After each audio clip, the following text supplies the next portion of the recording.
Milestone স্কুলে বিমান বিধ্বস্তের ঘটনায় নিহত দুই শিক্ষক মেহেরিন চৌধুরী এবং মাসুকা বেগম নিপুকে রাষ্ট্রীয় সম্মাননা দেওয়ার সিদ্ধান্ত নিয়েছে উপদেষ্টা পরিষদ। এ নিয়ে আলোচনা করতে আমাদের সাথে যোগ দিচ্ছেন নিহত শিক্ষক মাসুকা বেগম নিপুর ভাগ্নি ফাহমিদা খানম নিথি।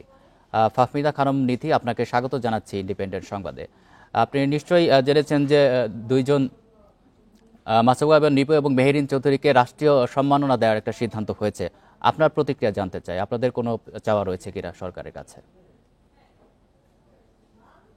আমাদের প্রতিক্রিয়া বলতে সরকারের কাছে তো এরকম একটা মৃত্যু হবে এটা তো কখনোই আমাদের ছিল না। হঠাৎ এরকম একটা ট্র্যাজিক ডেথ হয়ে গেল আমার খালামণির।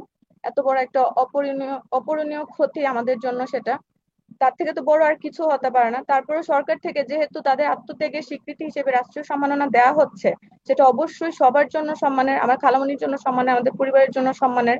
তার আত্মত্যাগের জন্য যে এই স্বীকৃতিটা সে পাচ্ছে, এতে আমরা গর্ববোধ করছি। মাসুকা ম্যাম যে বীরত্ব দেখিয়েছেন তা নিঃসন্দেহে অনন্য। ওনার পরিবার সম্পর্কে কিছু জানাবেন। পরিবার বলতে ওনার মা মারা গেছেন 15 বছর আগে, আর এখন বাবা আছেন, আর এক ভাই আর এক বোন। উনি তো শিক্ষকতা পেশায় ছিলেন, শিক্ষকতা নিয়ে ওনার কোনো স্বপ্ন ছিল কিনা আপনারা তো কাছ থেকে দেখেছেন, কিছু জানেন কিনা?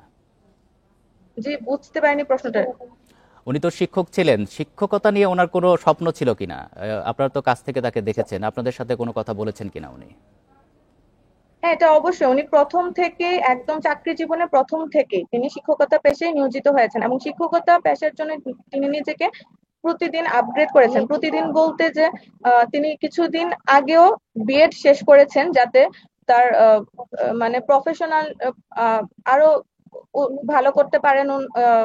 কোনো কিছুতে যাতে বাধা না হয়, উনি যতটা পারেন শিক্ষকতা পেশায় এগোনোর জন্য তিনি ততটাই মানে ডেডিকেটেডলি তিনি ততটা করতে চেয়েছিলেন।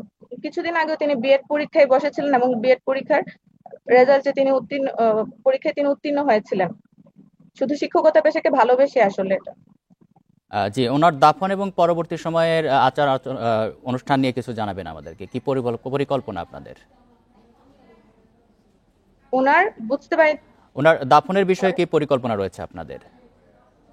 কি বিষয়ে? দাফনের বিষয়ে। দাফনের বিষয়ে তো আমরা তো দাফন তো অলরেডি হয়ে গেছে আমাদের ইয়েতে সোহাগপুরে, ব্রাউনবাড়িয়ার সোহাগপুর গ্রামে ওনাকে দাফন করা হয়েছে।